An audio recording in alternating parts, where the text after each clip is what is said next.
Hello, my name is Katrina. I work with Xtrax as a project manager. I'm a white woman in my early 30s, I have long brown hair and I'm wearing a purple patterned jumpsuit. Welcome to Xtrax Shorts, part of the Xtrax SIRF Outdoor Arts Showcase. We're delighted to be returning to Stockton International Riverside Festival this year with a programme of online events that celebrate the best in national and international outdoor art. Over the 28th and 29th of July, we're hosting an online programme of artist pitching sessions like this you are watching today, alongside networking and panel discussions that will explore models for sustainable touring and the value of keeping our streets international post-Brexit. Today, you'll hear from a number of artists and companies who will each present a unique pitch about a new outdoor arts project they are working on and hope to tour in the near future. We invite you to connect with them after the event through the Swap Card platform. Our hope is that this event can ignite many creative conversations that can lead to more outdoor artists connecting to audiences across the world. Feel free to comment, post and tweet about this event using the hashtags XtraxSurf2021 and follow us on social media. We'll be back later to talk more about our work, but for now, enjoy the artist pitches. Thank you for watching.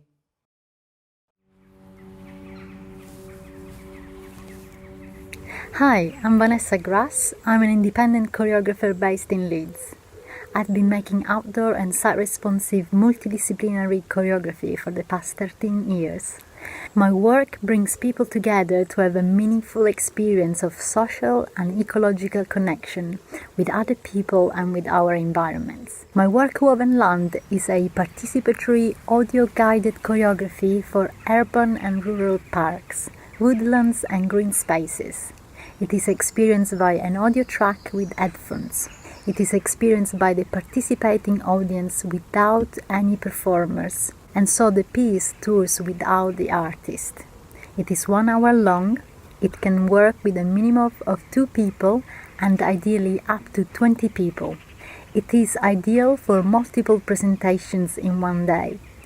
It is family friendly, and whilst it is mostly aimed at an adult audience, previous presentations have included children who have thoroughly enjoyed it.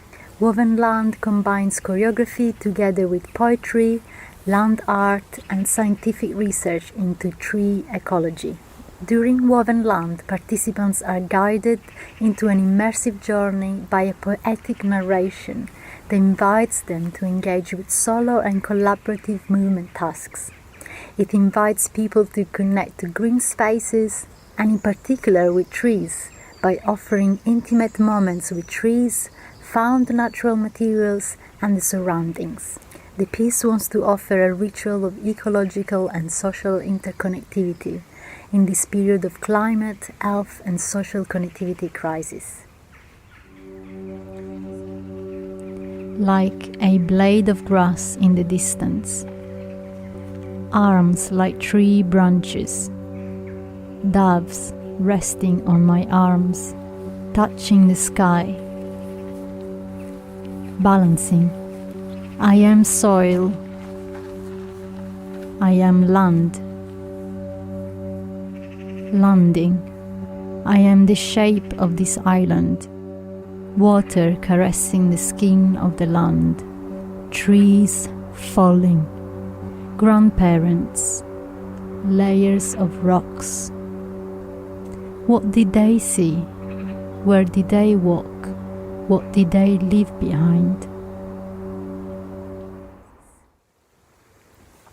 So let's talk about some tech specification.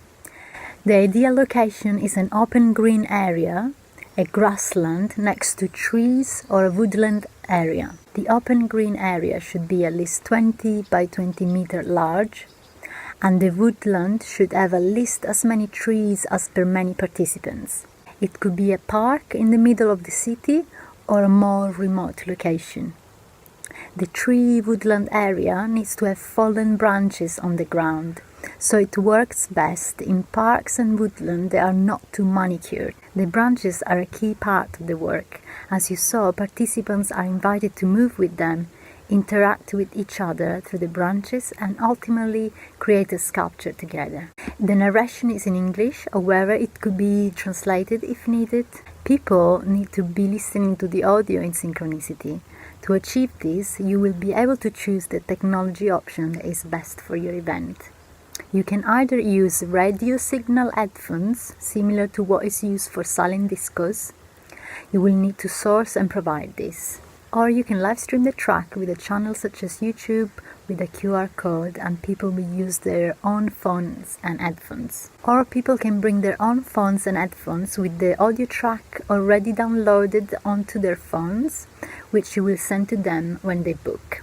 I will provide you with the audio track and send a detailed technical pack. I will provide ongoing support to choose the best technology option for your event and liaise with you and support you to choose the best site. It is extremely versatile to changing COVID restrictions, and it can be presented in two ways. It can be done at a predetermined location with a steward guiding the group, or it can be done independently by the audience who will download the track and the PDF guidance to explore it in their own chosen location with their own group or family and friends. Wovenland was born out of the need to reconceive and adapt my live work Meanders during the pandemic. Meanders is a live work with 4 dancers, which is now available for booking, and it could be booked in conjunction with Wovenland. It is also possible to book an audio workshop called Branching Dialogues that people can do in their own local gardens and parks. Wovenland has been created with the support from Art Council England and Yorkshire Dance, and it was originally commissioned by Badischer Kunstverein Art Gallery in Germany and Sannafest in Norway, where it performed last October and this June.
Hello, I'm here with Avantgarde and we are super excited to be sharing with you our new work, Scum.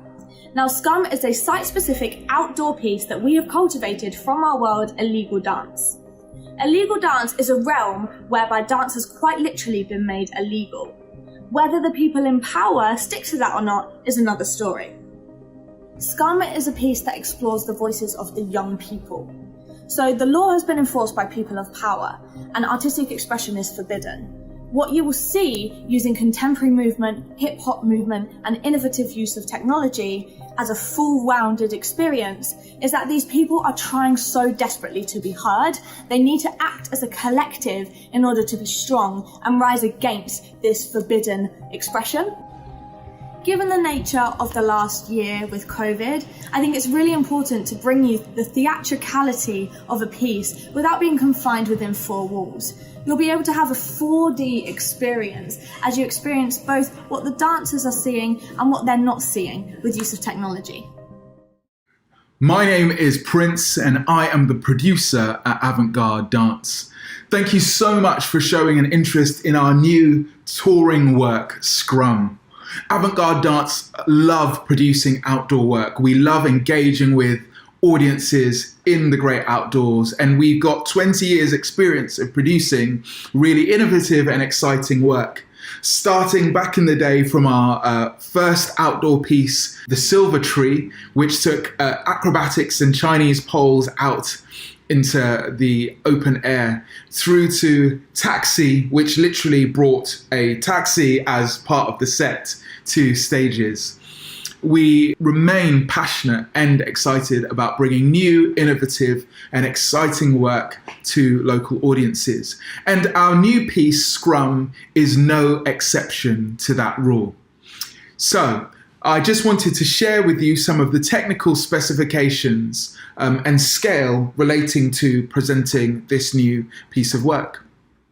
So Scrum has a 25-minute running performance time and requires a 30-minute setup and tech period. In terms of the performance space, ideally the audience should be on 3 sides, and we have a minimum performance area of 4 meters deep by 8 meters wide. Ideally, this should be a hard, flat and clean, clear surface. In terms of the touring party, there are 5 performers and also 1 technician, and this is a gender mix in terms of that group. In terms of practicalities, we require a good quality PA system and also the ability to plug in a laptop for audio playback. So this piece is designed to be a little bit more flexible and adaptable and sort of, I suppose, a little bit plug and play. And we hope that, particularly in this season, that will be really beneficial to anybody booking our new piece. Thank you so much for your interest. The details for booking the piece are available on Xtrax website and also on the Xtrax directory. And I look forward to hearing from you and speaking to you more about our new touring work. Thank you again. My name is Francesca Baglione, also known as Miss High Leg Kick. My background is running and performing in gay clubs of London in the 1990s. I co-created Olivier Award-winning show Sea Ducky. As an independent live artist, I have been making outdoor live work for nearly 15 years. I use humour, dance, spectacle, collaboration and unusual approaches to audience engagement to create accessible performances. I've always enjoyed working with genuinely diverse range of artists. I like to bring artists together and give them space to be individual within the project. I'm very excited to be presenting my latest outdoor show, Bird Rave. Bird Rave brings together a diverse group of artists interpreting bird movements through rave dancing.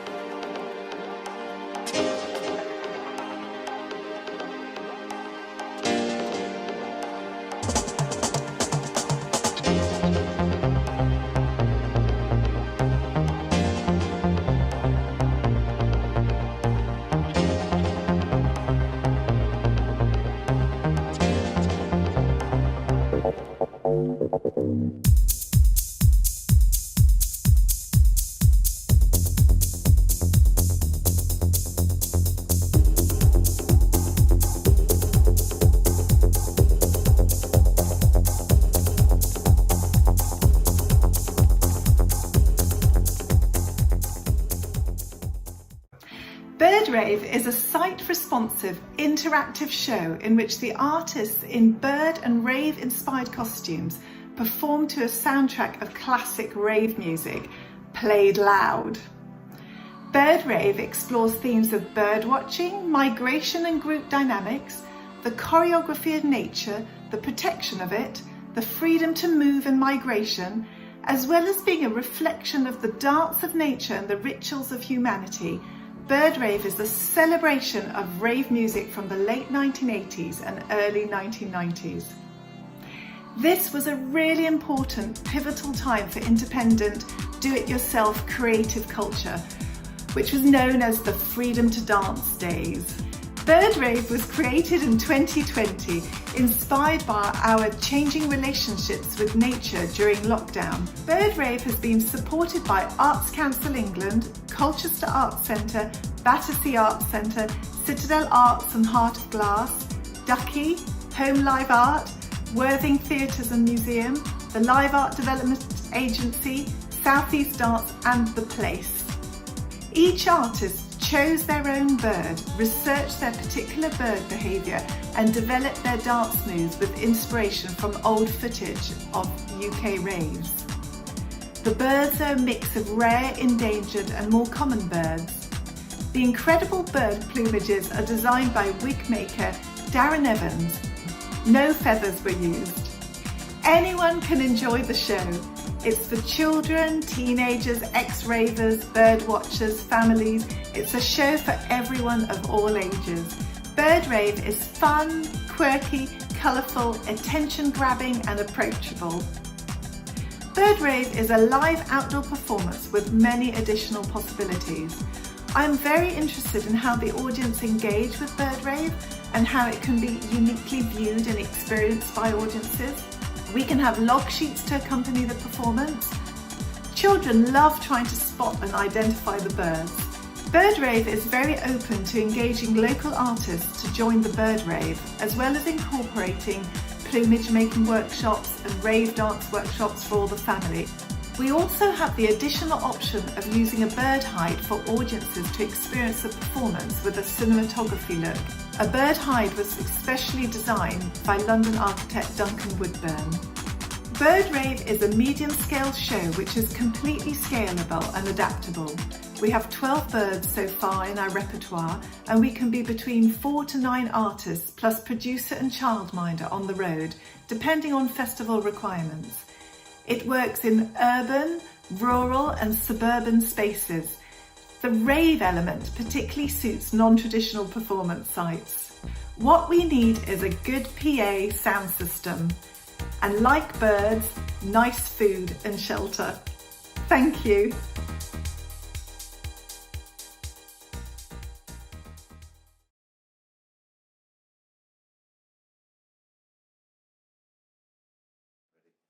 Hello, my name is Irene Segura and I lead on International Relations and Artist Development at Xtrax. I'm a white woman in my 30s, I have dark hair tied in a braid, and I'm wearing a black top. For those of you who don't know us, Xtrax is a Manchester-based development organisation for outdoor arts. A big part of our work is around international relations, and we do this through Platform for UK, a strategic project to support the international promotion and export of UK outdoor artists. It is within that context that we are working with SIRF to develop the Xtrax SIRF Outdoor Arts Showcase and the pitching sessions that you are attending. We'd like to take this opportunity to thank Arts Council of England, without whom much of this activity would not be possible. If you'd like to find out more about the work that Xtrax does, please come visit our booth on Swapcard platform or visit our website, xtrax.org.uk.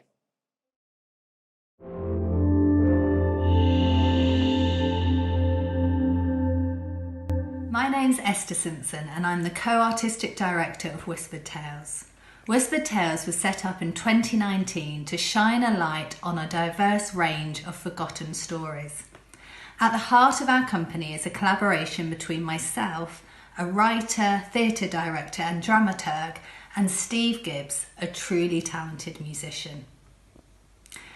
Because of our skill set, Whispered Tales projects always have a strong emotive and political narrative set to a captivating soundtrack. The project I'm here to introduce today is Distant Drums. Distant Drums is a mid-scale outdoor dance performance that retells the story of sound system culture and its vital role in the fight for racial equality. So you may be wondering, what is sound system culture? Sound system was born in the ghettos of Jamaica, shipped to the UK aboard the Windrush, and is now transmitted across the globe.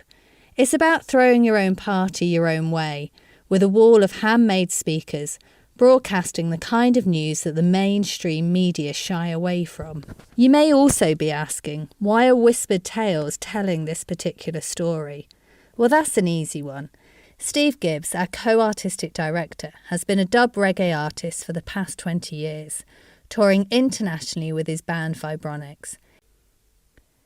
Distant Drums can be booked as an installation which will animate your festival throughout the day and into the evening. Standing proudly on a statue plinth, you'll find a vintage Jamaican sound system. The sound system shares a 20-minute looped soundtrack featuring anecdotes from the top tier of sound system musicians. Inside the bass bins are several LCD screens that share a visually captivating digital artwork. The installation is waterproof and all we need is a 16-amp power supply. For the performance, Whispered Tales has collaborated with a range of high-profile artists rooted in sound system culture.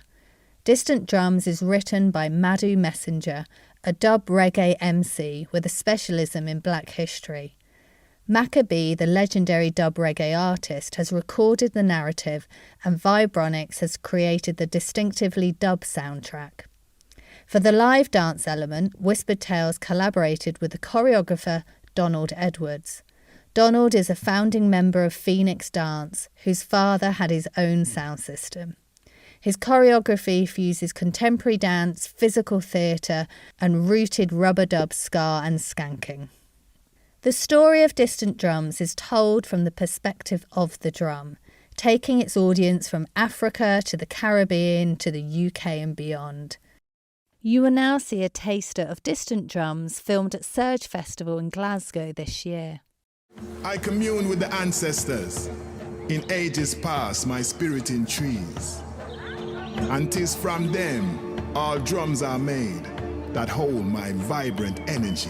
But then came the middle passage of the slave trade. Forced to dance to the rhythm for exercise, all were made. Singing London is the place for me. There were plenty of jobs, it must be said, but nowhere to live to rest their weary head.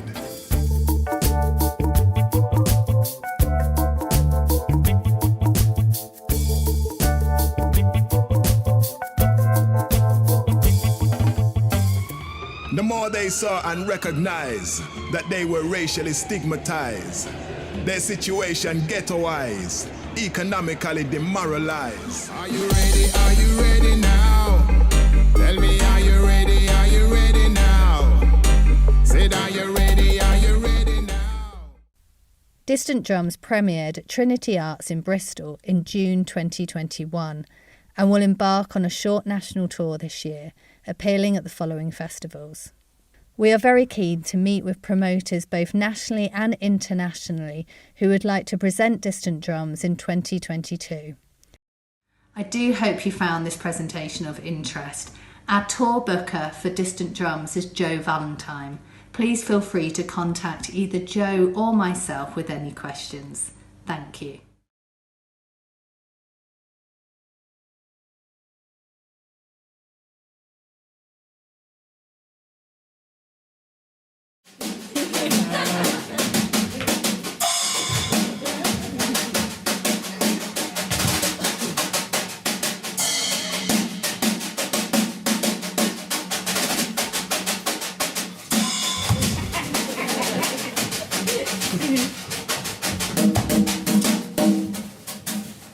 I am a multidisciplinary artist. I work in a variety of different art forms. I work in stand-up comedy. I'm a theatre maker, a filmmaker, an actor and a street photographer. I'm a deaf performer, but it's incredibly rare to see deaf people performing in outdoor spaces. My work is a little bit different. I want to create a new art form to be performed outdoors. It's going to be visual and use the deaf art form visual vernacular. The theme of my play is about the first black clown in the world. He was extraordinary and he was an incredibly unique character working at the beginning of the 20th century. He was the first black clown in the world and he performed with a white clown as a black and white clown duo. The performance that they gave became incredibly popular and they were performing in circuses in France. Unfortunately, the theme of their performance was about racism and laughing at the black clown whose character was called Chocolate. There will not be much spoken English in my performance, it will be physical theatre. The performance will be incredibly visual and it will involve 2 actors on the stage. I imagine the space to be 6 metres in length. I started performing in America and then I've toured around the world and internationally. When I perform in front of an audience, I like to give the audience a message. I want to show them an untold story, something they've never seen or heard on television or seen on the internet. I want to build a rapport with the audience. I want to see them laugh. I want to see them reflect on the experience that I've given them artistically. When I performed in Japan, I learnt a huge amount. The Japanese audience, I was told, wanted an emotional experience, not so much a comedic experience. In fact, they like to cry as well, so that was an incredibly valuable experience to me to expand my range. The character of Chocolate, that was his stage name. Chocolate's story was researched and written up by an author called Gerard Noriel, and he wrote his book of Chocolate's life in about 1910. And from a modern perspective, we can see the racism that Chocolate experienced and the discrimination that he experienced. So I actually want to combine Chocolate's life with my own. I want to think about how he managed with his society's barriers and also the discrimination that he faced and that everyone made fun of him and they bullied him. He suffered physical abuse on stage. And that was normalised by society at that time. This performance of Chocolate will also include my experience, the experience that I've had being teased as a deaf person, the racism that I've experienced. So I want to actually combine Chocolate's experience with my own, but I want to make the performance comedy. So it will be 15 to 20 minutes of performance. And it will be me acting with another white actor, a white clown, who will take on the character of the white clown from the early 20th century who was called Petite. And we'll look at the underlying subtextual racism in the performance. The performance will be performed in the deaf art form of VV, which is a visual performance language. There'll be basic props like chairs, water guns and apples. The story will be told through physical theatre, movement and sign language. And there will also be sound effects to support the performance. Chocolate and Petite were a comedy duo and they also were very slapstick. They made fun of each other and they would argue and they would fight on stage. So I'd like to see the enjoyment of Petite and Chocolate working together, but then expose the background of the different actors and how they actually had a relationship both on and off stage. The first stage of the project will be research and development. It's funded by Arts Council England. I will work with the director Richard Hayhow. Richard has worked as a director for over 30 years, really focusing on physical theatre and clowning techniques. And he uses his skills to create non-verbal performances in theatres. He works with a lot of actors who have learning disability. And Richard will bring his techniques and non-verbal theatre techniques from his work at Open Theatre Company to our R&D process. He's a real expert in physical theatre and storytelling on the stage. So we're going to make a 10-minute tester section of the show, and we're going to share this in September 2021. So please do watch the sharing of our work, and please think about booking our show for tour in 2022. and keep in touch with us on social media. Thank you for watching.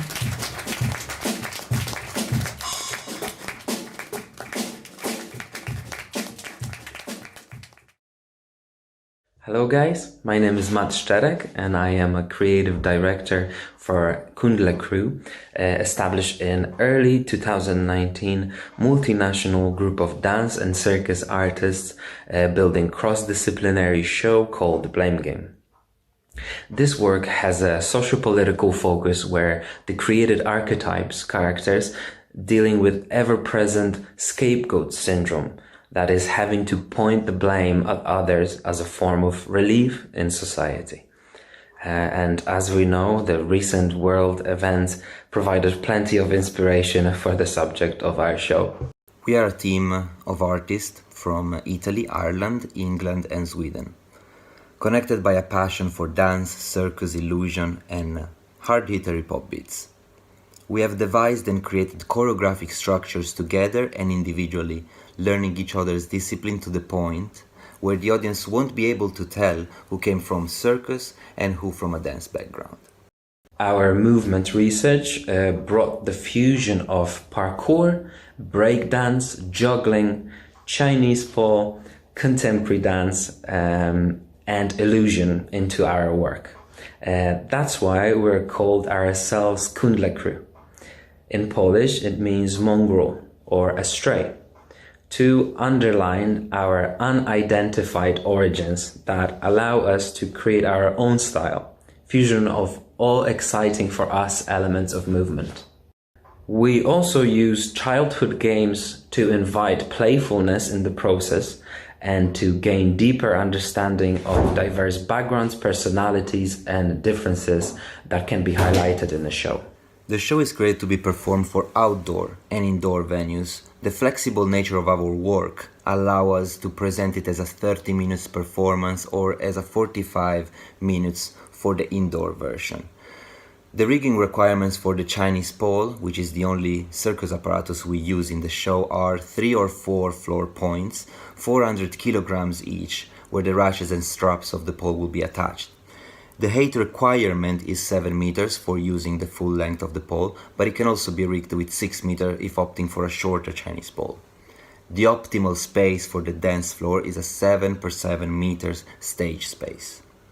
We are open to involve emerging artists in our creative process and performances. If the venue organization inviting us can provide 2 weeks of R&D, we can conduct 2 days of workshop, free workshop, and select 4 to 6 artists representing the local community to join our production.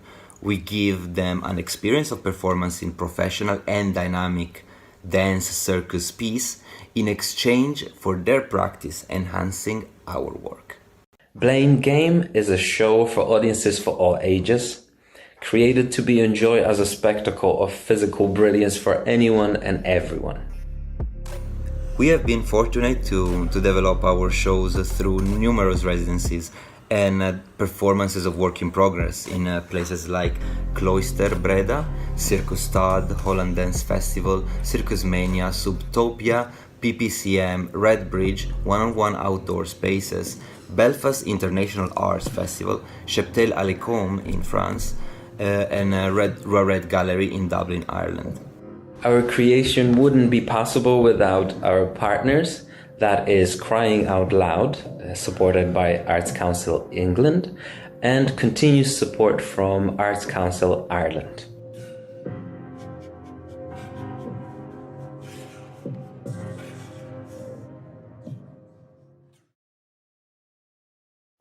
Hi, I'm Jeremy Shine, the Artistic Director of SIRF, the Stockton International Riverside Festival, which takes place every summer in Stockton-on-Tees in the northeast of England. SIRF is one of the biggest and most exciting street arts festivals in Europe and has been going for over 30 years. SIRF has built its reputation on being an international festival with a large number of groups from overseas, but COVID means that that's just not been possible this year. So the whole programme will be British-based artists drawn from the worlds of music, circus, street theatre, digital and other art forms. One of the consequences of not doing a festival last year in fact no festivals last year, is work created both for last summer and this summer that we're delighted to present this year as part of the showcase. And we very much hope that you will find great British work that you can invite to your festivals next year or the year after. As always, we work very closely with Xtrax on producing the showcase, and they are available to help you invite some of those groups to your festivals in future. Groups, whether they're part of Without Walls or not, Xtrax will be there to help you in whatever way they can.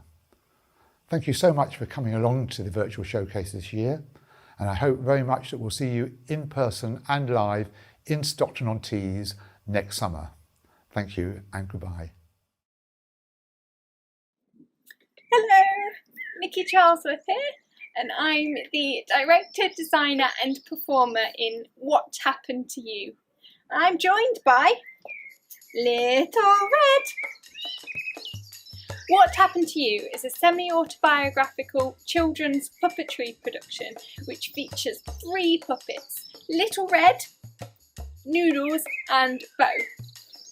Without further ado, let me show you the trailer.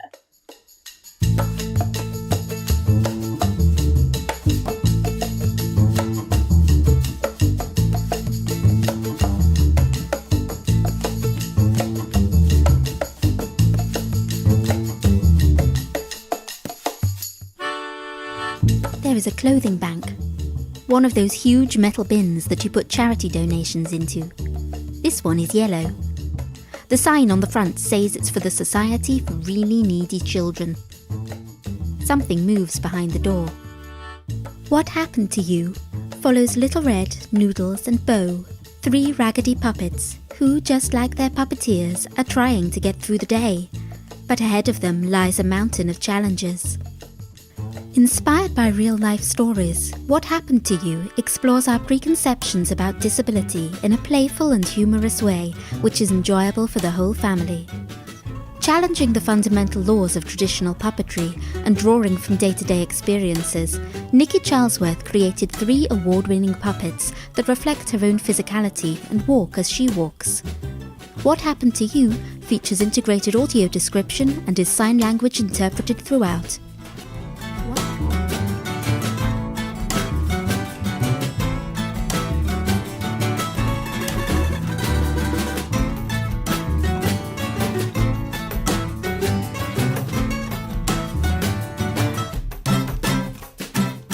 What Happened to You tours with 5 company members, 3 puppeteers, 1 performer and sign language interpreter, and 1 production manager. The show running time is 45 minutes and can be performed a maximum of 2 times per day. The required get-in time is 2 hours, including warm-up. The required stage area is 5 metres by 5 metres. The show's set, puppets and props can be stored and transported in a commercial vehicle or in a storage space of at least 2 metres by 2 metres. Thank you for watching. Bye!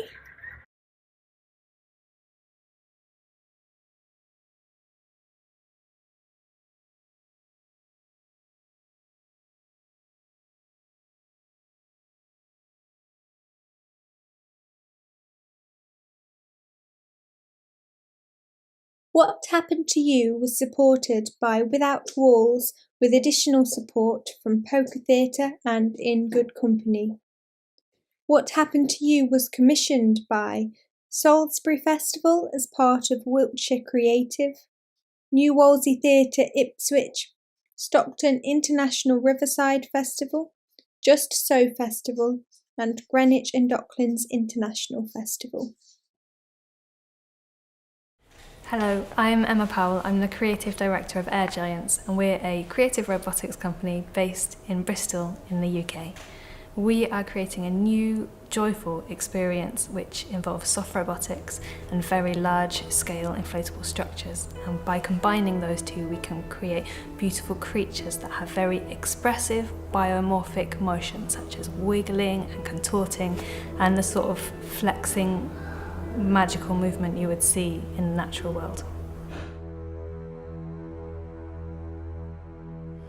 The piece of work we are currently developing is called Unfurl, and it develops the experience of meeting one of our creatures into a more complete and immersive experience.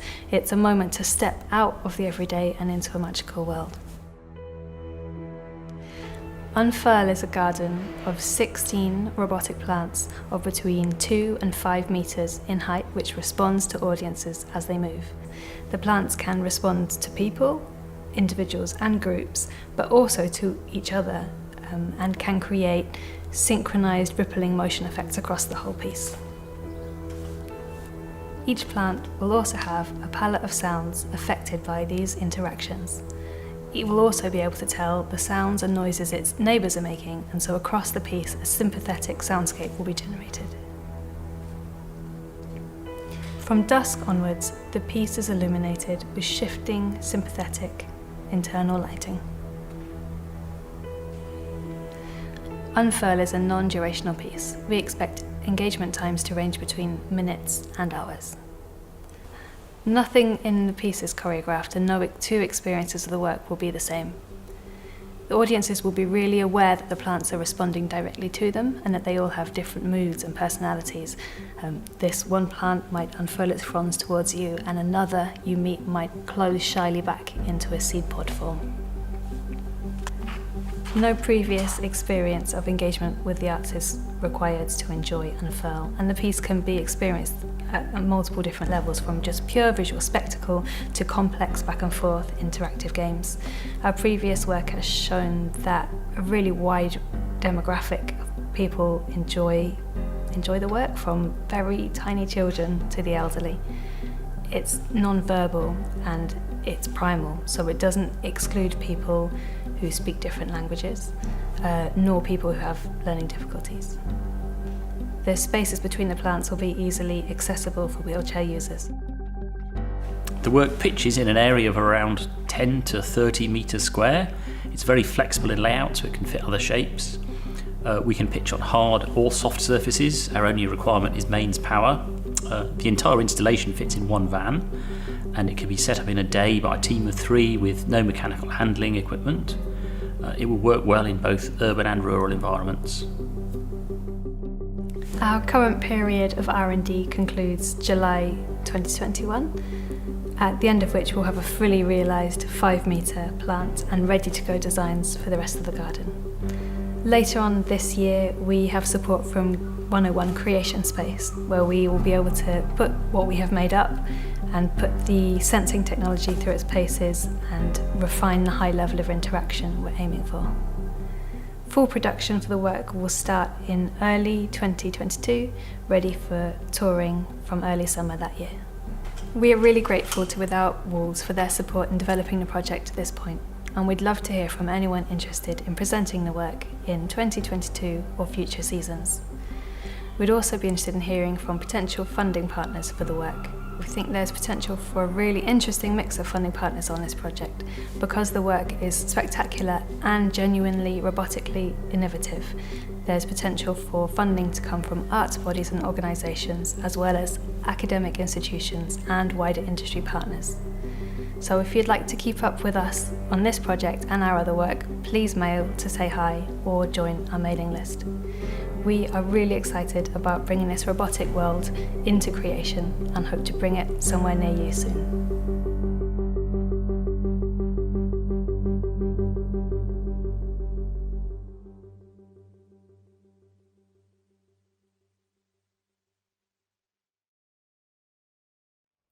We hope you're enjoying the artist pitches today. Xtrax is committed to supporting professionals from the outdoor arts sector in the UK and Europe to build lasting relationships. A big part of our focus over this past year has been to work with our many colleagues in the sector to try and overcome some of the challenges posed by Brexit. We're going to deliver a series of conversations on dealing with Brexit, with the first one happening on Tuesday the 17th of August at 4 p.m.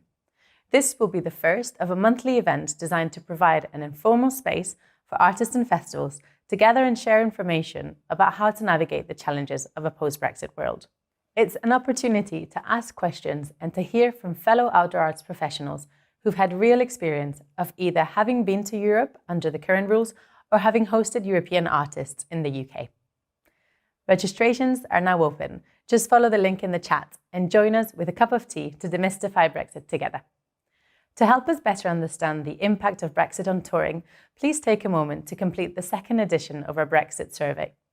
Finally, if you have any questions about touring post-Brexit, please have a look at our updated Brexit guide or get in touch with our team who can help assist with any of your questions. Thanks for watching, and now for some more artists.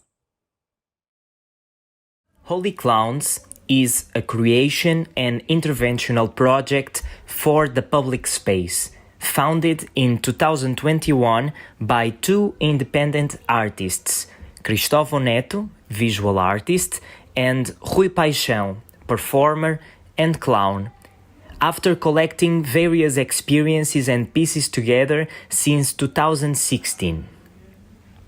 The main focus of the work is building hybrid artistic objects and intersecting visual and performative arts, with special interest in the implementation of projects in the public space and researching the universe of clown. We aim for the disfiguration of the body, the transfiguration of the face, an object or a costume attached to it, built on a complex dramaturgical net with the purpose to intervene in an everyday reality and change its environment, its meaning. In these performances, the spectator, caught off guard, integrates without knowing the work's narrative, making it possible to observe not only the performer's action, but also the audience's reaction. The performer then becomes an agent, a conductor, which allows an enlarger look at reality. At last, this project also has the goal to develop a close relationship with the local artistic community in order to allow the work of art to expand, inviting photographers, painters, musicians, videographers, sculptors, graffiters, registering the performance and creating its trail, its memory, what it's left after the body disappears. In the end, holy clowns are just looking for the face we had before the world was made.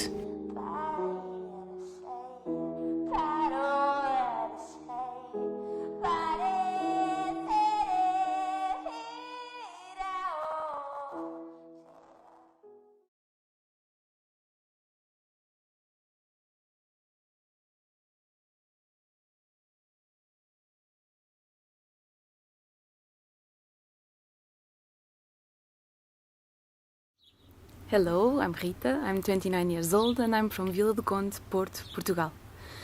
I'm a circus artist and a photographer, and the project that I'm bringing to Xtrax is Risum. First of all, I think it's important to tell you a little bit about my company.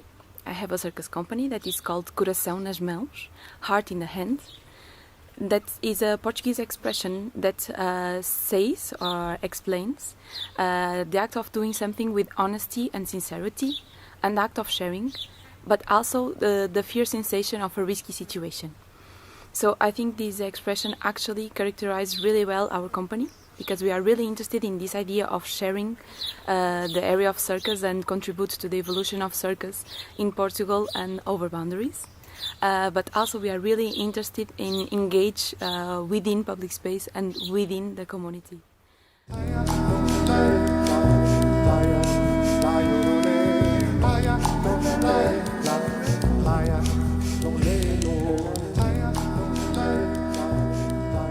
A rhizome is a stem that grows up horizontally and underground, which can also have aerial growth with no defined direction and a polymorphic form. It can function as a root, a trunk, or a branch in function of its location in the plant and its living conditions. It can grow up almost without water, almost without soil, almost without sun, even in contradictory situations. It is a resilient and a resistant plant that can be a ginger, an orchid, or a bamboo. Risum is a project about the philosophical theory of rhizome from Deleuze and Guattari. a continuous research about sensibility, strength, adversity and childhood, but also about the perfect place to grow up and about freedom. It explores the fragmentation of the body, the surrealism and the imagination. It searches for the visual poetry. Risum is a solo of circus, dance, theatre of objects and animated form with live music. The musician is André Júlio Turquesa. He uses a loop station, several music layers and his voice. He is the responsible for adding emotions to the dramaturgy of the show and also responsible for creating an atmosphere that fosters the imagination of the audience. This project explores the techniques of handstands, acrobatics and objects manipulation. It uses a big orange plant vase, where I can fit inside, soil and white costumes. The soil adds texture and smell to the show, and it colors the white clothes during the presentation. It is important to say that this show is related with the concept of sustainability and it is really portable. It was our aim to construct a show really easy to travel and really easy to present everywhere. The vase is demountable and it can fit inside a bodyboard bag, allowing to travel by car, by plane or by public transportation. This show has a short form of 20 minutes, which will premiere at Festival Vaudeville Rendezvous this summer, this July. This form was created with the aim of being performed in public space and unconventional places. The audience is positioned in 360 degrees in a circumference of 7 meters of diameter minimum. This show can be adaptable to the place of the presentation. This project started in 2019 in Toulouse, in Lido, as acteur, with the course FOCON, Formalisation de Projet Artistique. It was developed in parallel during the Master Performing Public Space from Founties in Tilburg, the Netherlands. We were able to present all the process and the project in Portugal and in France and to receive feedback from the spectators. It was already performed to children, elderly people and psychiatric patients, and their visions were really interesting. It is a show for all the audience and for families. It is important to say that the images that you are watching are from the residency at Espaço Fauna from Teatro Didascalia in Portugal, who are one of our support structures. The other ones are Carpe Coupe, Lugar Específico, Estúdio 80 Pilates, Leme Festival and Drengo Festival. Just to finish, I just would like to say that I'm super happy to be here. I'm super happy to have the opportunity to show my work. I'm super curious about the questions that you will propose. But I really would like to say that my company and we are really interested in this idea of traveling and this idea of sharing, and most of all this idea of sharing the poetry of circus and engage with people. We hope you enjoyed watching the artist pitches today. Before we head into our Q&A with the artists, here are a few reminders to make the best of your experience at the showcase. This showcase is the first time that we've hosted an event on Swapcard, and the virtual platform offers a number of great opportunities. All of the artists pitching here today also have exhibitor booths on the platform, meaning you can visit them and connect with them just as you would at an in-person booth when visiting an international marketplace. Just go to the exhibitors section on Swapcard. You can also connect with other delegates in the attendees section or explore the profiles of speakers at our panel discussions in the speakers section. If you have any questions about how to use the platform, please drop us a direct message in the chat or visit the Xtrax exhibitor booth to connect with a member of our team. Finally, don't forget to comment, post, tweet about this event using the hashtag Xtrax 2021 and make sure to follow us on social media for further resources. We'll be heading into the artist Q&A shortly, so stay where you are and hold tight whilst we bring everyone back into the virtual event space. Thank you.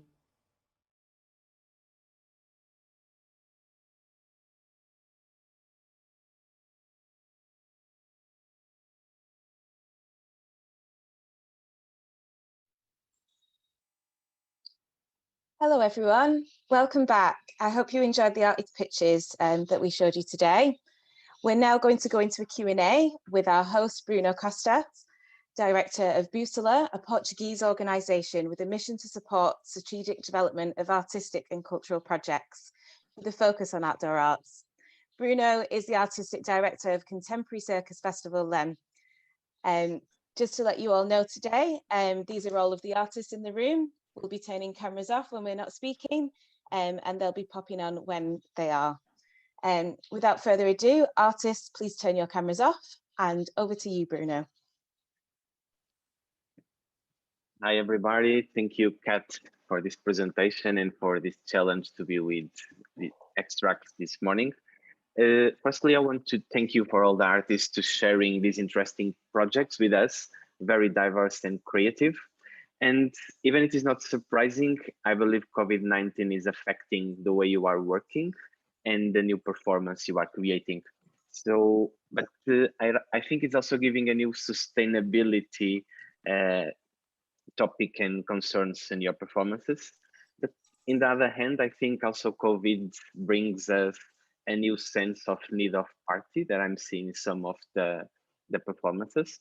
But I think I will start to put some questions to Vanessa Grasse. So it's the first video we haven't seen. So Vanessa, I think you are presenting as a quite interesting project when the branches are transformed in performance and it's mixed with us. But if I understood well, you are planning it for a park, at least a 20 per 20 area, empty in the middle of the trees. But you know, I'm in Portugal, so I'm imagining a Portuguese coast and a different kind of forest with lots of pine trees and sand in the ground. So did you imagine it happening in different kinds of forests and places? How you have it in mind? Hi there. Thanks, Bruno. Yeah, no, it can work in any forest. And in fact, this work, it's also the result of me doing a lot of research into forestry and forest ecologies. And I've been researching and working with tree experts and forest experts. And so it can work in any forest, obviously, because as you saw, we do need branches. So the only places we found it works less is when it's a city park where it's manicured a lot and the branches get collected and put away. And actually it's having the branches on the ground is a new way of also doing ecological forestry, so to leave all the branches on the ground to rot. So with any trees, really, even pines, yeah, they do fall, the branches fall, and they can work with smaller branches or larger branches. With COVID restrictions, we aimed for larger branches, so we had the distance between each other. But also as restrictions ease up, you can work also with very small branches. Yeah, I hope this answered the question.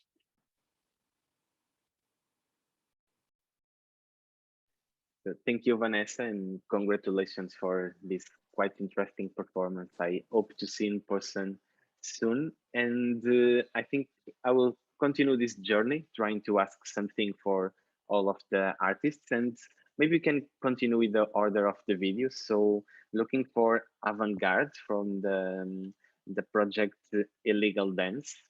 So I think we have with us Prince.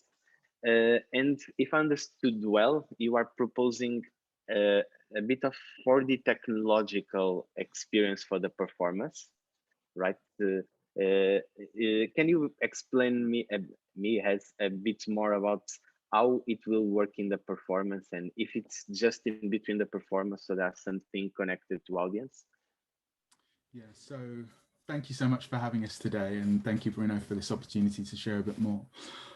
So essentially, what we didn't mention is there's further R&D which is happening with the project in autumn, and really there's this fascination that Tony, the artistic director, has with technology and how audiences interact with technology. And so we're really, in some senses, the piece plays with that that intrigue and one of the things that we're looking at doing through the R&D process is really exploring how audiences respond to watching people with VR headsets, but then what it means to bring members of the audience onto stage and for them to interact with, to be directed in their movement through VR headsets, and for the audience watching to experience their movement. And so it sort of plays with the curiosity that you have when you watch somebody experiencing something in VR, and the question of what are they seeing and how are they interpreting what they're seeing, and where is their freedom and where is their where are they directed to move. And so I think that it's going to create something really interesting, and I suppose it really tries to touch on this the angst maybe, or the fight of Generation Z, who are digital natives, and how they are responding to this kind of imaginative world where expression of freedom is made illegal, which, you know, has resonance with some of our recent happenings in our society. Thank you, and I think it's a bit more that we can expect, and it's the same like Vanessa. I hope to see the performance live soon, if not this season, next year. I hope to you have some dates and I can cross it. So let's continue our journey. Thank you, Prince. Maybe now we are going to Francesca Baglione.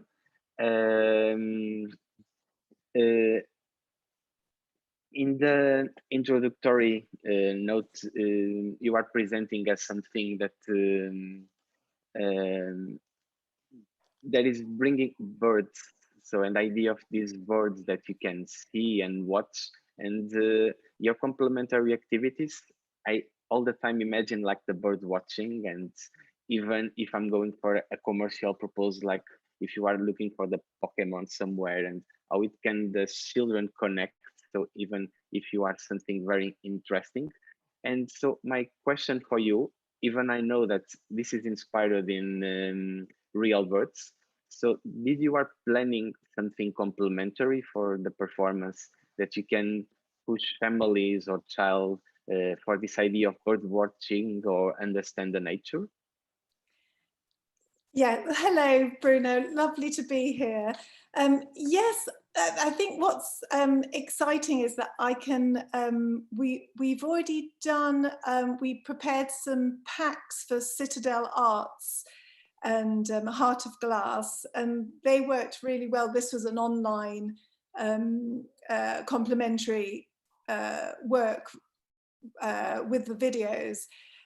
Because we weren't able to perform them live at that stage, and so this was so that's a way we can include invite younger audiences. And for example, these packs had kind of mask colouring in masks. It had there was we also had an audio work where children could listen like a podcast and listen to their birds just outside their gardens, and learn to hear their sounds, sort of bird sounds. And so there's so many different options, and also we're organising at the moment. We're going to be doing Bird Rave, for example, in September. We're doing it for Worthing Museum, Worthing Theatres and Museum in the UK, and they want a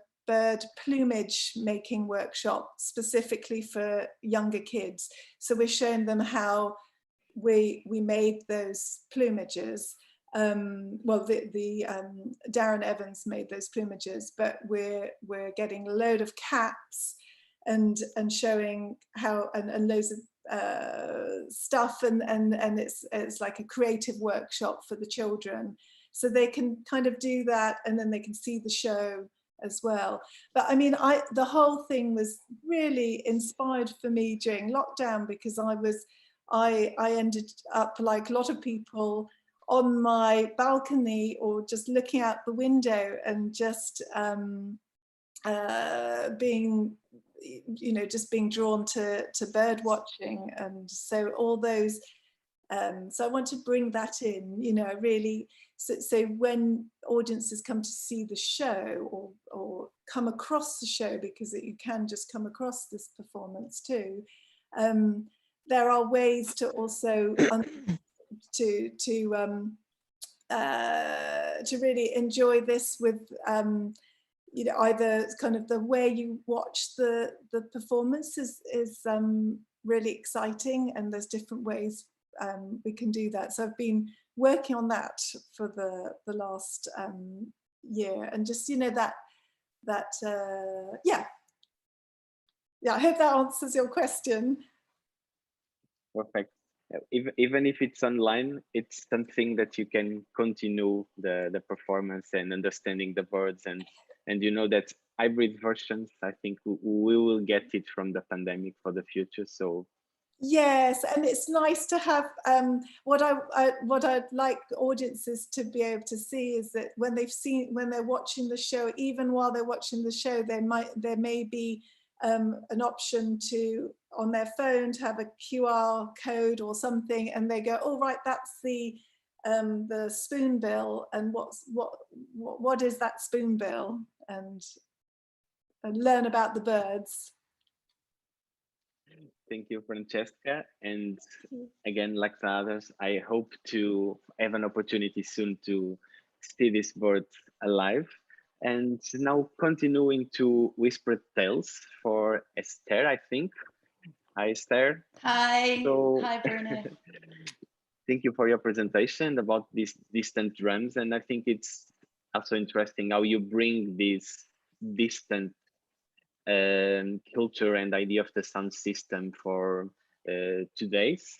And this is a topic familiar for lots of people. So I have a question similar from the previous one. So if you have an installation and a performance, and during this day or during the previous days, did you have planning something complementary that you can engage the local audiences with this sound system culture, something complementary? Yeah, thank you ever so much for asking this question, actually, Bruno, because I didn't get the chance to put it on the video. But one of our big plans is the piece ends with quite a rousing piece of spoken word, talking very much about Black Lives Matter and the events, because it was written in 2020, actually.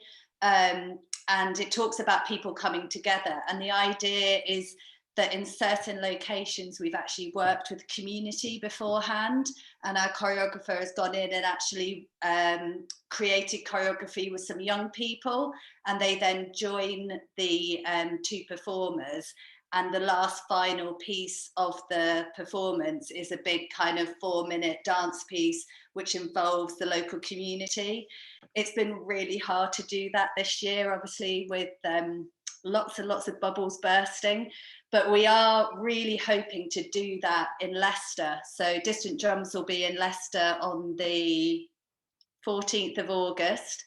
And we're also hoping to do that in Birmingham this year for Bank Holiday weekend, and in Leeds, where actually we're presenting Distant Drums at Light Night Festival.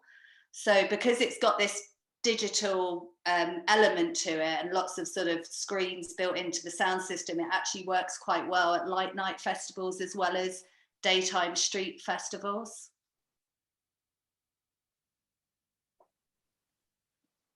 Thank you. And I think it's really a good complementary, and I understood the bubbles of this year, and I hope you can really join the community in the performance for next year.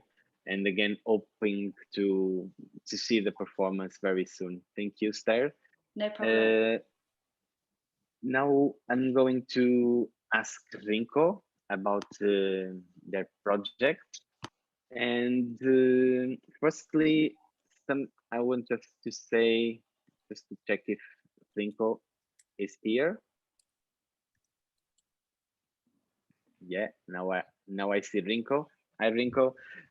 Firstly, congratulations to... Oh, just 1 second, just double checking. Thank you, I've got my interpreter pinned. Thank you so much. Sorry, Bruno, do continue. Yeah, thank you. So Rinko, firstly, I just want to congratulate you to bring the memories of petit and chocolate to the current days. And I think it's quite interesting to bring the history to the street arts performances.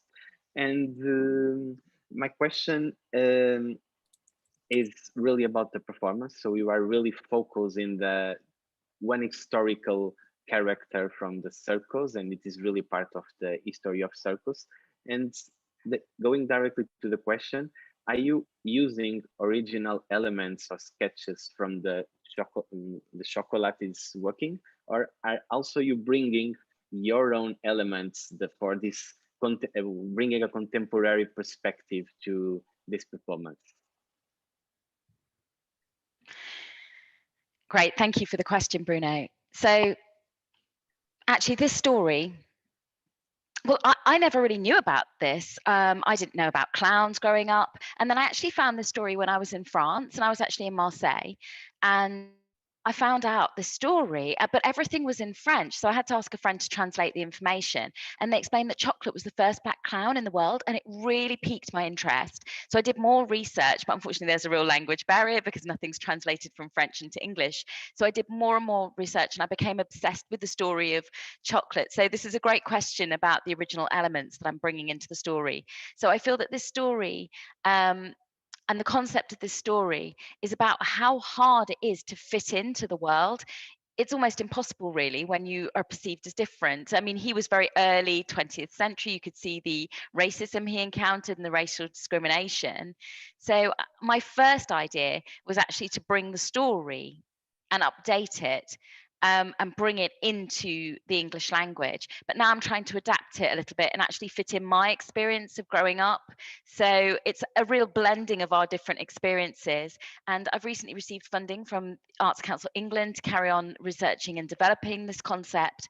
So I'm really interested in bringing Chocolate story into the modern day and blending it with my own experiences. Thank you, Rinko. And I think it's really interesting to explore it. And before I'm changing for another question and another artist, I just want to make you a suggestion, because you have in the room another clown. So you know Rui Paixão from Portugal. He is also presenting, and he's interested in the history of clowns. So I'm just, before, maybe you can contact each other and continue developing the history. I just want to make sure if Rinko is understanding. Yes, actually. I'm just thinking about, sorry, could you repeat the question? Sorry, Bruno, I just missed it. Rinky saying. It's not really a question, it's just a suggestion. You have one artist in this room is also a clown and is interested in the history of the clown. So maybe if you get in contact, maybe you can suggest you some other elements about this history. And if you are interested in this specific character, it's just a suggestion, not a question. Yes, absolutely. Yes, I think I have actually contacted some other clowns who've got experience of clowning and physical theatre, and I've been in a clowning workshop, and I've had incredible, rich conversations with other clowns. So I'm really keen to introduce that element of clown material, because I think it was interesting that back in the day, people tried to steal ideas from Chocolate and Petite, but also all clowns pinched ideas of stories from each other. So when you start exploring this new topic, it's really exciting. And I think that Chocolate himself, he actually filmed some scenes with himself and Petite in the early 20th century, and they're actually available on YouTube. So it's really interesting to see the way that Chocolate as a black clown worked with Petite, the white clown, and their kind of conflict together. So I think I might create some new scenes, but also show some work that they created, because I found these clips in the museum from Paris, and I think it was about 1887 that these were recorded, and these were so exciting when I actually found them, because these new scenes were rediscovered very, very recently by the museum. So it was quite interesting. So I'm really keen to experiment with using physical theatre, reenacting those scenes, but creating new scenes in the production as well. I'm also going to use VV, which is a deaf art form. So actually it's separate from mime, but it's a very physical art form. So the actual production will create a whole new art form, but I do want to keep some of those traditional elements of clowning and clown work from Chocolate and Fatigue original performances into the actual work, but I want to keep it really, really visual and non-verbal, with only a little bit of sign language and a little bit of verbal language. So I'm so passionate about this project, and we're right at the start of the research and development process. Thank you, Rinko, for your explanations. And it's the same. I hope to see, if not this year, next year, I hope it will be easy. I hope to see it in somewhere around Europe. Thank you. Thank you. Hope so as well. It would be amazing. And thank you so much, Bruno. I'd love to meet you one day and see you around. So thank you, Rinko. And let's continue our journey with Kundle Crew with the blame game. I think we have Matt and or Molly that are with us to tell a bit more about the project. And firstly, I want to also congratulate you for this multidisciplinary vision. So, you know, I'm working outdoors, but circus is all the time connected with my work, and connecting circus skills with movement and dance, it always work, and it's quite interesting.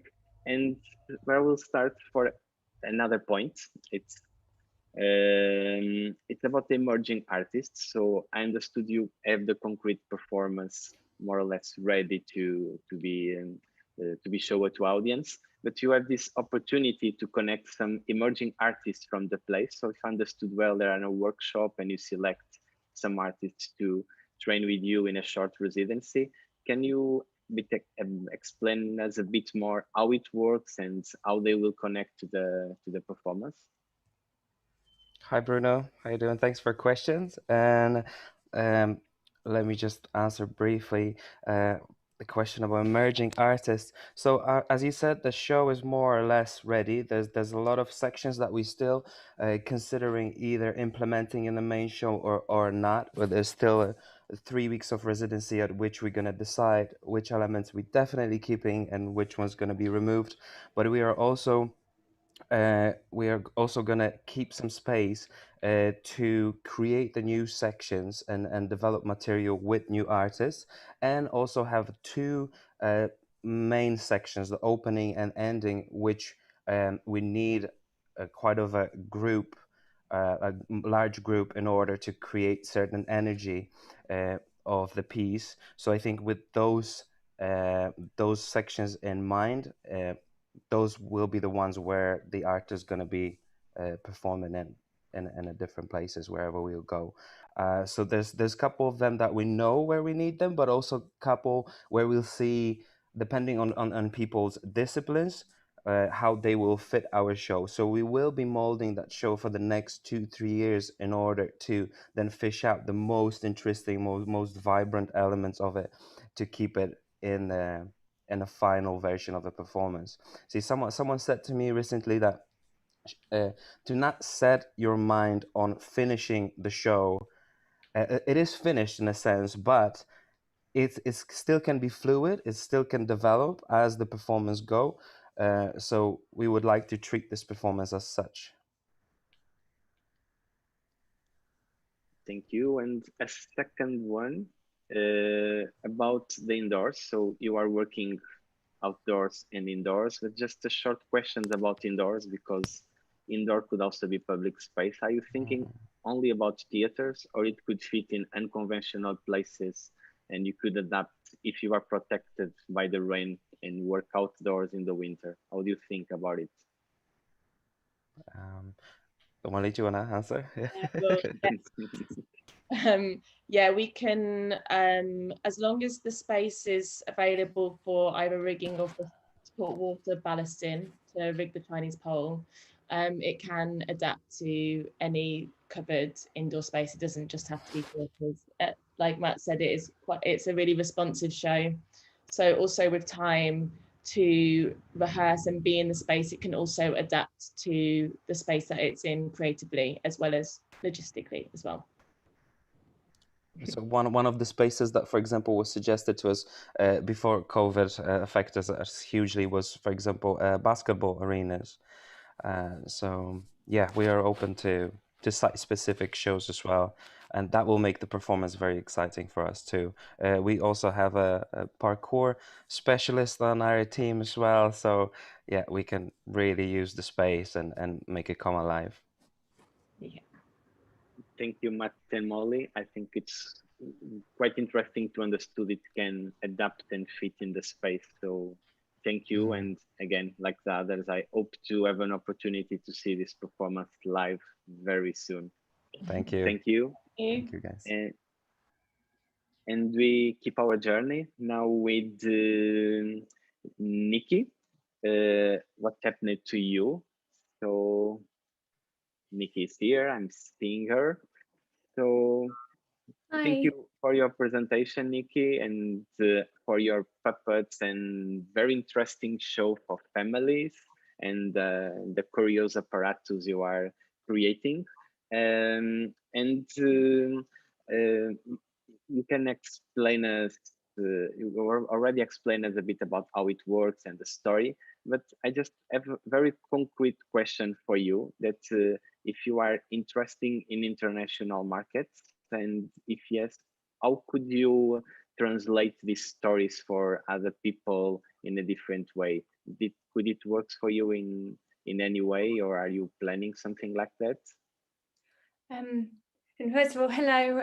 Thank you for the opportunity to pitch, and thank you for the opportunity to expand on the show. So yes, I think it's a universal story. I think its message goes across the board. It's very relatable in its scenarios. So I think it can absolutely go international, and that is very much the hope.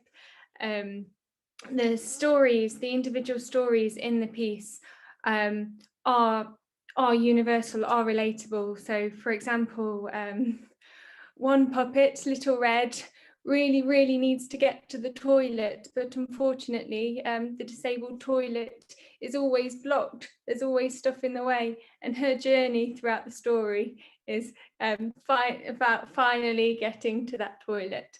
Another story about the puppet Bo. He so desperately wants to try and do things, but he's limited by the very medical definition of his disability, and the unwillingness for doctors or those around him to adapt things so that he can try and do things in his own way. And lastly, another puppet, Noodles, their journey is coming to terms with the mobility aids they wear, starting off hating them, but then seeing an adult wear those same mobility aids and having an epiphany of, oh, I didn't know adults wore splints as well. So those three stories are each puppet's journey, and I think they're universal, they're relatable across the board. And yes, so the show really promotes the social model of disability, which is it is the environment that disables one person rather than their own physicality. And that I think is a universal message, and it needs to be a universal international message, because that message was something that I only became aware of when I turned 22, and my journey would have been so different if I had known that as a child. So I want to bring that message out to international audiences. I hope that answers the question. Yeah, I think yes. So it's not about the language you are speaking, but it's about the message and the physicality of the characters. So, and I think it's, at least for me, was clear, and I hope for the audience also. So I hope you can travel not only in UK, but also abroad with this very interesting performance. Thank you, Nikki. And again, I hope to see you next year around the street theater festivals. Thank you. And now we are moving for our air giant. I think we have maybe Emma Powell. Yeah, I think she is here. Hello, Emma. And my colleague Richard is here as well. Okay, hi Richard. So firstly, thank you for your presentation and congratulations for this quite sensitive and expressive project with inflatable structures. And I'm quite impressed. It's quite impressive the way you put it, lacking like natural. I have some concrete questions for you, and the first one is really about different possibilities. So I think you are imagining, if I understood the first idea for a big open place, and you will construct a garden with all these structures that you can have different experience. It could be shorter, it could be larger. But I have a question for you. Did you imagine in other possibilities like small gardens in a city or different kind of experience, or it's really just like one fixed performance in one place? It was really conceived as a very big garden, but one of the things we like about it is that it is so adaptable. So we would be really keen and excited to work with people that had different requirements. So for a city space that couldn't accommodate such a big footprint, it would be great to adapt it into some sort of trail, or to have smaller gardens, maybe like have the feeling of covering a city centre or a whole space with some smaller collections of things. We're really up for adapting it to each place's needs. Thank you. I think it is quite interesting also to understand these possibilities. And for you, I have also a question coming from the audience about the weather conditions. So if you are able to perform, if there are rain during the day you are scheduled, could it work? Joe, I'm going to let Richard take this one. So rain is fine. Our only real issue with weather is very strong winds. So there's a wind speed above which we have to deflate them, but that's a quick and easy process. We turn off the blowers, we cover them up. When the wind goes down, we turn them on again. Usually we'd expect to know that from a weather forecast, so it's not a sudden emergency on the day. And it's only really quite high winds in which that's a problem. Okay, thank you. So I understood your R&D process is quite successful. So you have everything ready, and thank you so much for your time replying the questions. And again, I hope to see this beautiful garden in one square somewhere next year. Thank you, Em and Richard. Lovely. Thank you. Thank you. And now it's time to continuing our journey. Now we're moving to Rui Paixão, the clown that is with Cristóbal networking in this new project. And Rui, just making sure if you are here. Yes, hi Rui. I just have one question for you. So you have presented strongly your artistic vision and what is besides your projects, but I want to put you something directly, direct question. So you are expecting the premiere of this new character Albano in 6 weeks, more or less, in Fira Tárrega. So what can we expect from this premiere? So I know this is a process, but maybe you have a focus in the first public impact. So if someone of this audience wish to go to this festival, what they can expect from you? Well, first of all, they cannot expect a show or a specific performance, because we are trying to make it disappear the frontiers between audience and performer. So the main goal is create a character with an object that the dramaturgic concept is full of meaning, and then we take the character and it make it happen in the outside world, in the public space. So the people can expect a kind of theater, new theater, where the city is the stage and they become characters with me. So it's a kind of theater of participation, encounter, and also a strong observation, not only for me as a performance, but especially the reactions of the audience is what I'm aiming to try. So, and again, something practical. So in this perspective, I don't imagine technical needs. So did you just need a city, or I'm wrong? I just need a city. I just need a city and travel to the city, nothing more. 2 persons, and it's very easy. I like to. It's a very specific project because the importance of the city is the biggest thing. So we are aiming also to create these characters, implement them in the streets, and then invite the artistic community of this place. Like I love photography and I do video art things. So if you have a guy that photographs in your city and do videos, just invite him to look to the performance and relate it with his own perspective and share with the audience. So it's a very open and like art brute. So everything is happens in the city. It's alive. It's a performance alive. So not a fixed storyteller for each performance, right? No, everything will be different all the time, a lot of improvisation, but not in the context of animation. It's completely out. It's more about like walking art installation. So, but yeah, it's this. Very simple. So, thank you, Rui, and I hope to see it soon, Albano, alive in the streets of this world.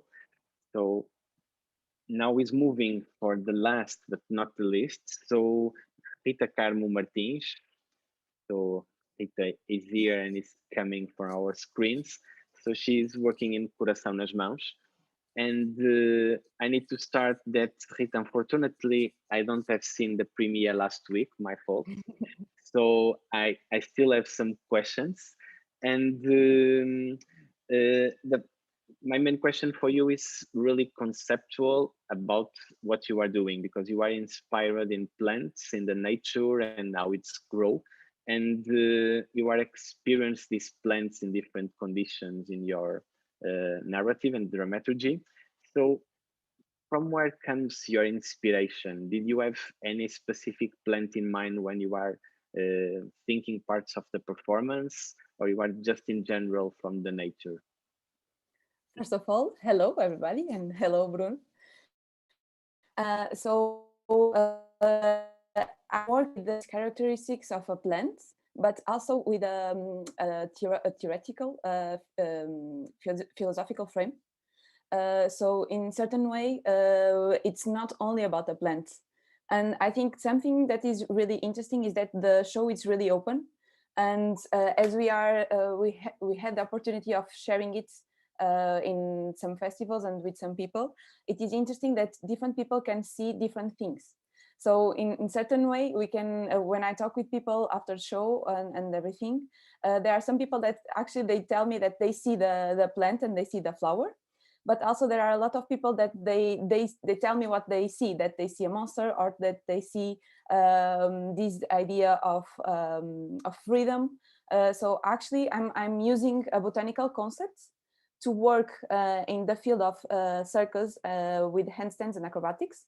So I'm trying to this idea of deconstruction the technique using these botanical features, like to use more organic movements, slow movements, not so restrict, because I'm working with handstands mostly. But also it's a way of thinking about the project. This idea of being able to accept other conditions, to grow up. It's also a metaphor and a way of showing poetry. So it's like this. Actually, a Risum. It's a kind of plant that is like a ginger. That is not really. It doesn't have a shape of a normal plant, but it's also a way of thinking and a way of acting within life, within the ordinary life, I think. So it's the two paths and the two ways. Thank you, Rita. Just one last practical question, because our time is going to the end. If understood well, you can put all your stuff in just one bag. That's it. So it's easy to traveling. Yes. So actually, the vase is I can put it inside of a bodyboard bag, and I can just travel with it. I did it before. So I can travel everywhere, or if it is not dismountable, if we don't, if it is set, we can just put it inside a car and travel with it. So it's easy, simple, and it was made for doing it simple. The musician only needs energy for the sound and the sound system, and everything can go inside a bag. We only need that if we are traveling. If you are traveling with a car, it's okay, and we can do also to transport the soil. If not, we will need to buy it in the place.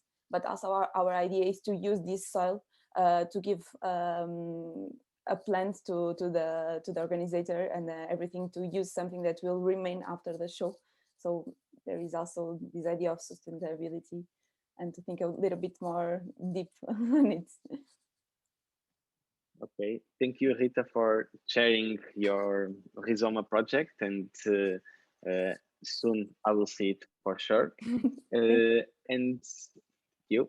Now we have our time is really going to the end, but I have one question from the audience, from Catherine Mitchell, that is for every one of you. So this is the strange technical moment that I would just want to understood how many of you, how many of your projects could work for light night performance in the festival or light festivals?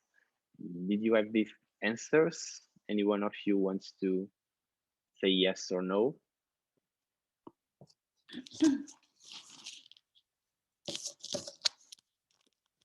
Yeah. Hi. Sorry, you go Okay, first. You go first. okay, I think Esther wants to share first. Yes, Distant Drums very much works at Light Night festivals. It's going to Leeds in October this year. It's also part of our plans to develop Distant Drums into a project that works very much in the evenings. So you can actually project onto the sound system. So we're quite interested in projection mapping onto it.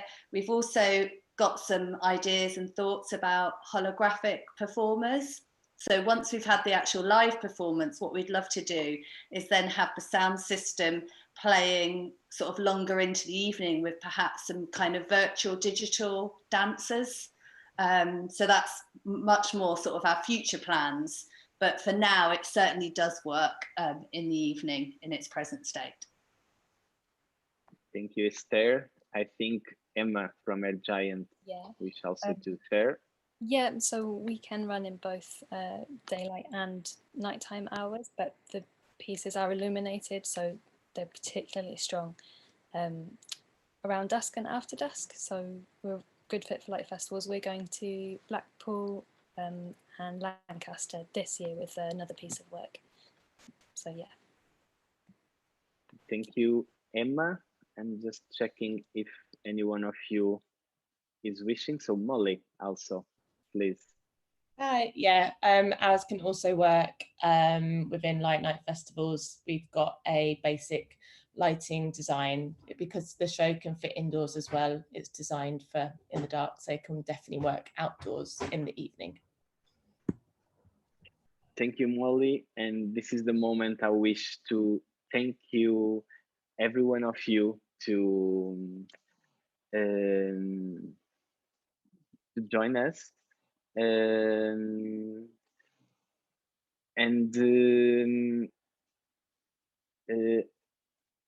sorry, and this is the moment we are going to the end. So I just want to thank you, every one of you, for sharing the projects, and I really hope next year will be better and you can tour a lot all around UK and Europe, I hope. And thank you, Xtrax, and all the team to having me here today. And I think now, Kat, I'm best to you.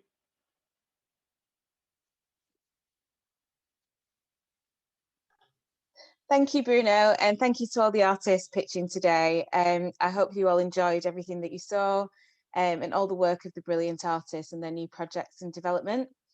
If you haven't done so already, I'd encourage you all to connect on the Swapcard platform. You can do this by exploring our exhibitor hall, where you'll find a whole range of extra information about these artists, or searching for them in the attendees section on Swapcard. Just go to each profile picture and click in the top right. You'll be able to add them as a connection. You can also filter the attendees by artists, promoters, and supporting organisations. Our next session for today starts at 2 p.m. British Summer Time, and this will be our panel discussion on sustainable touring and who pays for it. You can find all the details of today's and tomorrow's sessions on the Swapcard platform under the programme tab. Thank you all again for joining us today, and to all of our pitching artists, our BSL captioning team, and to Nomad IT, who've been supporting us with our digital platforms. We hope to see you all shortly. Thank you very much and goodbye.